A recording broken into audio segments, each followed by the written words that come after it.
Well, hello there, YouTube, and welcome to a 43-degree Thursday, the 24th of July. Man, we're just about to wrap another month up. I mean, literally. And it feels like fall out here the last few mornings. It's cool, it's foggy. I'm standing over here because there's a fog mist out there now. It's crazy. Between the cherries and the dampness on the trees in the morning, the old limbs start to sag pretty good, don't they? But anyway, it's comfortable out here. It's very peaceful and quiet feeling when it's this way. But I do like the sunshine better. But it's soothing. You know what I mean. On that, we're gonna roll to the Southland. See if we can figure out what the ECM code is on that F3T. One of those things that just keep you up at night. I mean, not literally, but you know what I mean. All right, let's get to it. 70 degrees and literally not a cloud in the sky. Going past the port of Kalama, and you can just see the wall. And just all of a sudden, boop, it went from looking like fall, misty fog weather to just sunshine. Yeah, bright sun. It hasn't stopped since. I mean, not a cloud to be seen. You think that you flew on a plane and went to a different place. Yeah, it's crazy. Well, we have made it to that Thursday. Well, you have. How about that? 2 more days and it's over. All right there, Mama. Well, have yourself a wonderful Thursday, and I'll see you as the day goes on. All righty. All right. Love you. See you. Bye. I love you. Bye-bye now. Bye. Well, I've gone through 2012 tests on this thing. Everything, absolutely everything is passed so far. Got the old, I love these wiring diagrams on these things. But all the stuff, the ECM's here. It's the black one, the black cases. So I did all the tests there. Everything passes. I even went and checked you remember the black F3T that was here for literally months? And it turned out to be the wiring harness that runs from the radio control, why they did this back then, all the way to the dash. So if you take the dash off, you have to unwind all that. Well, when I was going in there, the harness had rubbed against the frame with a bunch of road grime and ate through, and it's touching the CANbus wire. So I checked that. It's got the correct ohms at the front, correct ohms at the back, correct ohms. You know, I checked the ohms, you know, from the diagnostic port to the ECM. All that's good. Everything, literally everything's good. The transmission control module, if I can stuff you in here, it's going to be loud probably. You can see it in there.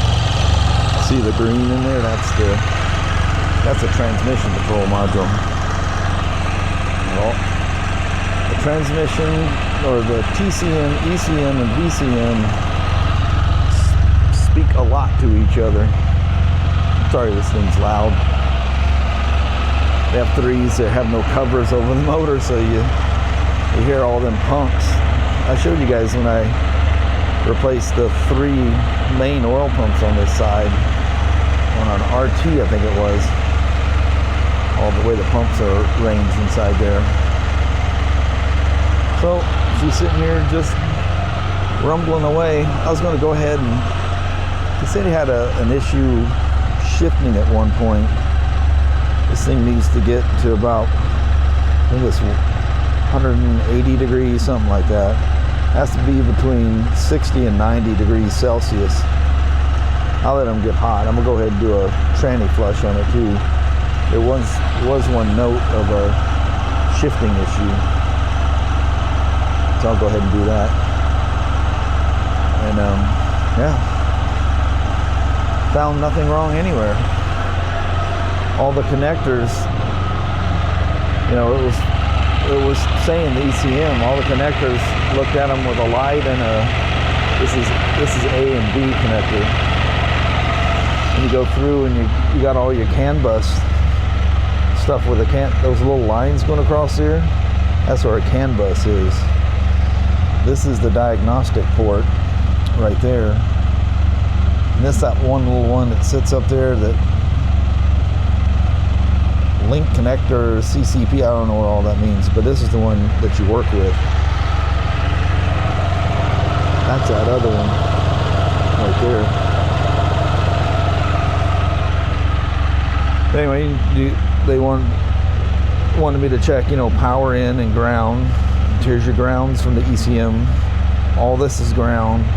All this is, well, power, and you can see all this is CANbus. All these things with those lines going across is CANbus.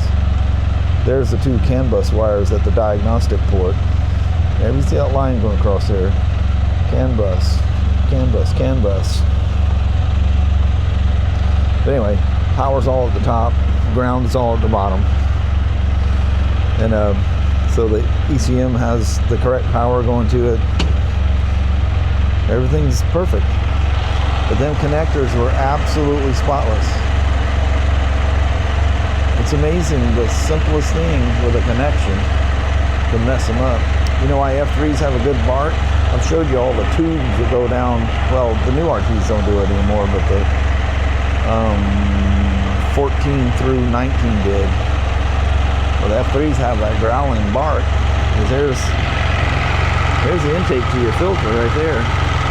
There's no restrictions. She just barks right in.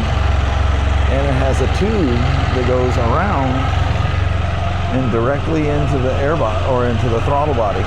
It doesn't have that secondary resonator or whatever. It's pretty cool. That's why when you romp on the F3, you get that good whoa. Anyway, we'll let her sit here and heat cycle, flush the tranny, and put all the mounds of plastic back on. It wasn't that much. But no harm, no foul. But what I don't like about that is I didn't find something that I can go, yep, it was right there. Oh, I got one little weird code saying an error. It couldn't do something with the dash. So I also checked the CANbus going up to the cluster. That's why the fascia is off of it. So, hope you guys can hear me through all the racket. This is getting to be a pretty common view when I turn the camera on and staring at this. But you missed the whole ordeal. The gentleman with the red 2012 came back with an engine light on, and it was a bank one, which is a rear cylinder, running lean. I'm like, what the heck? I said, well, you know, I didn't check that plug because it just ran so good, and I mean, it just ran perfect. When I put the purge valve in it, cleaned everything up, you know, and yeah, I took it for a ride and everything. So yeah, it's just perfect. So he goes, it never did anything. It didn't miss or anything like it did before. It wasn't stumbling, and, you know, wasn't gassing him out in his garage and everything else. The typical bad purge valve things going on. So it's got this code, you know. I said, well, let's go ahead and pull the plug out. So I pulled that plug out with that thing scalding hot. I had to get my old, you guys remember when I got these leather motocross gloves back when I was doing the K1600 transmission recalls. I had to use that to get the spark plug out of there, and we did a lot of discussion about how things work as we're going along there. And he was freaking out how I got all the body, because he put a battery in it once before, which he still needs a battery. I'm trying to convince him. I even hooked it up to the charger with him, or the tester with him standing here. I said, it says bad and replace. I says, look, you got 5% health. He goes, but it should be fine. It's got 100% charge. I said, welcome to the world of maintenance-free batteries, or glass mat, whatever you want, AGM, whatever they call them. But anyway, I said, this thing's going to leave you stranded. It's absolutely going to leave you stranded. So he did go up there. He puts it on a car charger once a month. And he goes, I have to replace the battery every 2 years. It just drives me nuts.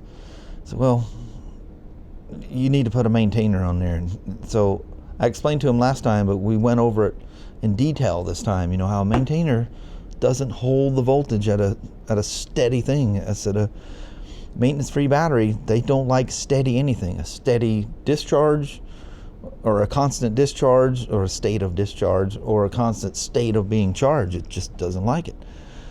You know, so you got an Optimate, and but he's gonna see what the little red light looks like, though. He's gonna be calling back. Why is that Optimate just goes to red? Read your book. It's either the battery's failed or it's in a desulfation thing. It's the battery's not gonna survive.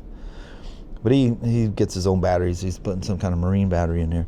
I said, whatever you do, I said, just make sure every time. I said, just every time, plug the thing in when you're not riding it. I said, this thing is a whole ordeal to show him how to do it, but there's a way of showing how much that thing's drawing. Those old twins drew like a minimum of 200 milliamps. And you figure that charger's putting in 800 milliamps. You know, what is that telling you? But anyway, he'll need a battery. So I looked at those map sensor hoses again. No cracks. They're still pliable. It's the updated ones that there was a bulletin out years and years and years ago. So it's got the newest cables in there. And so I thought, what the heck, you know? And I pulled the plug out, and it is grossly lean. It's running lean. And you could see, around you could tell where it was a rich looking plug, before we put the purge valve in there. Well, now it went full opposite, where it's running lean on its own, So I look and I see the rear, because when you're sitting there, I'm looking and I can see the rear throttle body and the air bleed screw. I can see the paint's cracked on it. Don't touch those things. Don't touch them. Absolutely do not touch them. And it's easy, if you do touch them, turn them back in. Lightly seat them. Close them. Leave them shut. They run perfectly fine. The bike takes care of itself. So, yeah, that rear thing goes out 1 3/4 turns out. They're supposed to be seated. So the computer just compensates you so you don't know, but it's got this massive air leak and it's running lean. I guess it doesn't do anything while he's riding along. It's when he's idling around, warming up to take off, sitting at a light, boom, the light comes on. I go, yeah, well, now I know why. And obviously the thing was dirty. It hasn't been touched in a while. So, yeah, I spun that thing in and put it in happy land, made it much more responsive and everything else. If you see them big brass screws on the side, you can't see the front one without taking the airbox out of the way. But if you see that one on the rear throttle body, don't touch it. It's not an idle screw. You can't control the idle on that thing. That's all computer controlled. But anyway, somebody probably, because he's had it for a while, but he's not the first owner. Somebody probably leaning that thing out trying to get the smell. Them things just naturally stink, especially when they're cold. They'll run you out of the building. But anyway, got that all taken care of. So with this thing, like I was telling you, that was an ECM thing. I went through all those there, but I kept missing the CANbus. It says CANbus failure, CANbus off. I was looking here. I hope that doesn't say any information. It doesn't. But anyway, look at it. Oh, when you hook up the Buds 2, it automatically saves a file. And then I will go through file and I'll save a file. This is actually a screen print. You can see the time's 1:35. It's 3:55. But anyway, that thing disappears when I save it. And I'm going, well, it told me what to do to test what's going on here. What was that? So you go and look at your file, or the one you manually saved, it disappears. So I had to hook back up to it and take a screen print of it, because it will disappear. One of the things they're having you do is check from this is your diagnostic port, and oddly enough, look what it is, the VCM coupler. But it says, you know, VCM 37 and 24. There's only one serious problem with that. VCM, you're checking the CANbus wires. Here's the two wires. You see beige and black. So 14 and 26. That one says 37. That's not even related. So I looked it up online, you know, a more up-to-date one. Yeah, you're checking the two CANbus wires at the VCM. So something with the coupler where that VCM plugs in, there's a CANbus thing. And what's funny is I remember seeing that when I was getting the codes before, but again, I'm looking at the past files because it auto saves when you hook up. Every time it saves a buds file. And I'm going, well, I swear I seen CANbus failure, CANbus off. So these things go in order.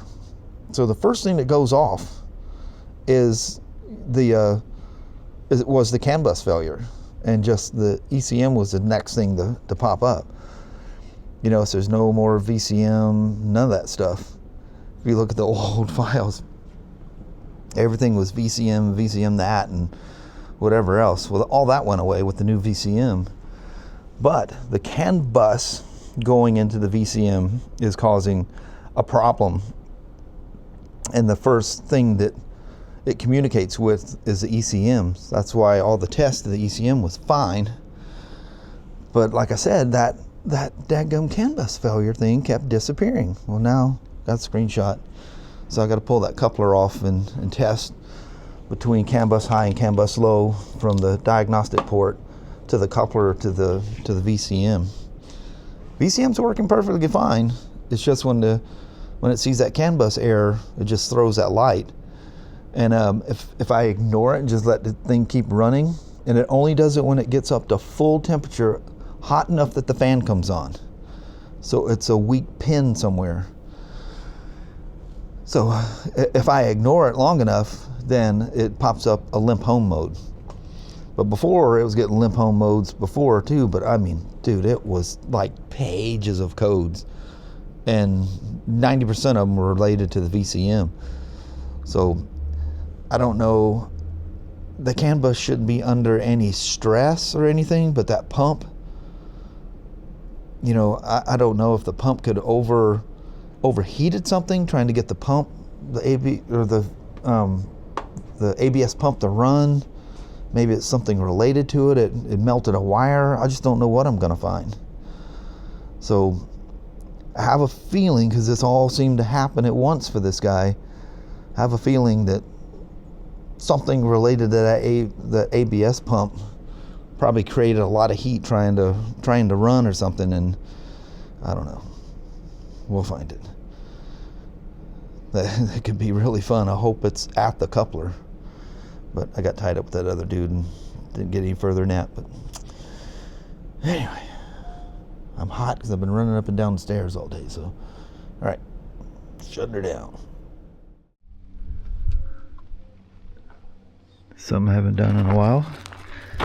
Taking you for a walk with old Shishi here. Just absolutely gorgeous. Sunset's at 8.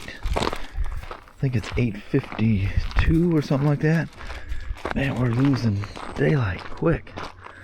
I'm just using the Action 5. I'm just hand holding it. There's no mics. It's just the built-in mic that's on it.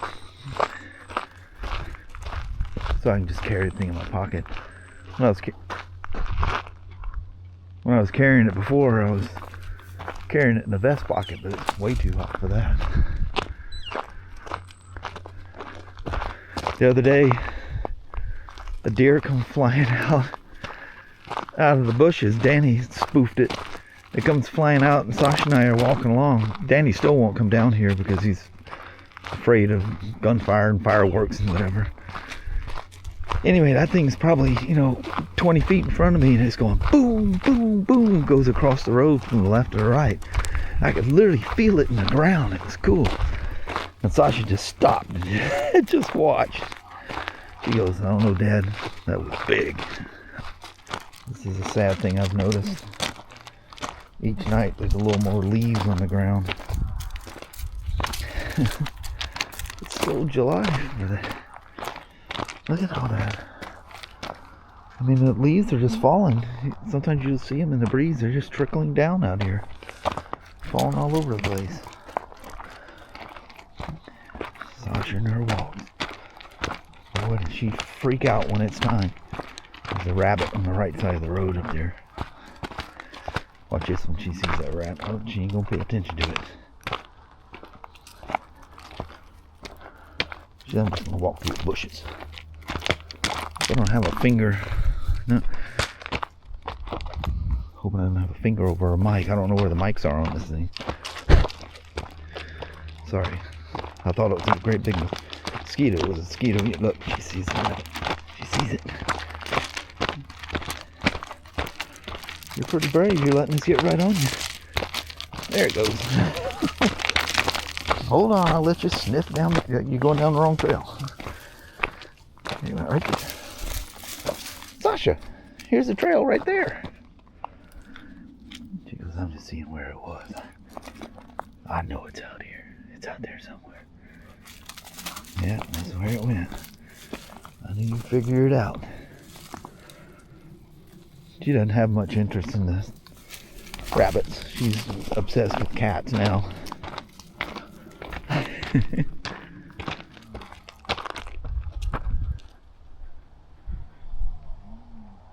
Oh, somebody revving something up.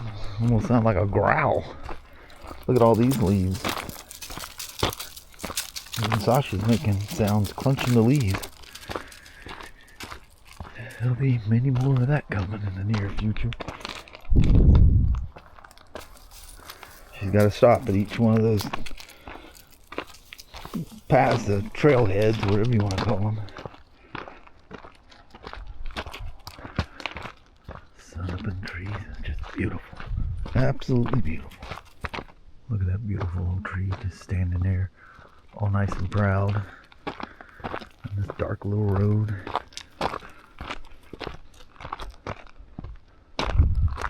What do you think, Sasha? Yeah, whatever.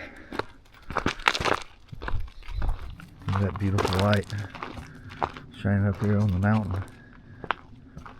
That big old field. You can't tell with the camera. Massive fields out there. The Hayden roundabout that not too long ago. It's funny how Sasha literally does the same path every single night.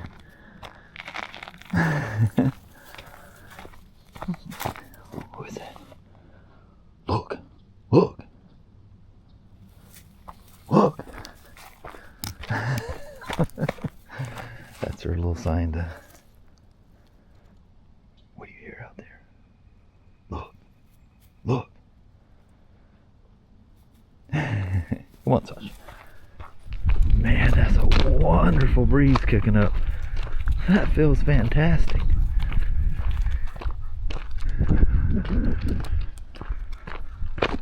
Well, I think we pretty much used the daylight of the day. That's the barn I always look out in the mornings. The sun's sneaking behind the mountains and the trees.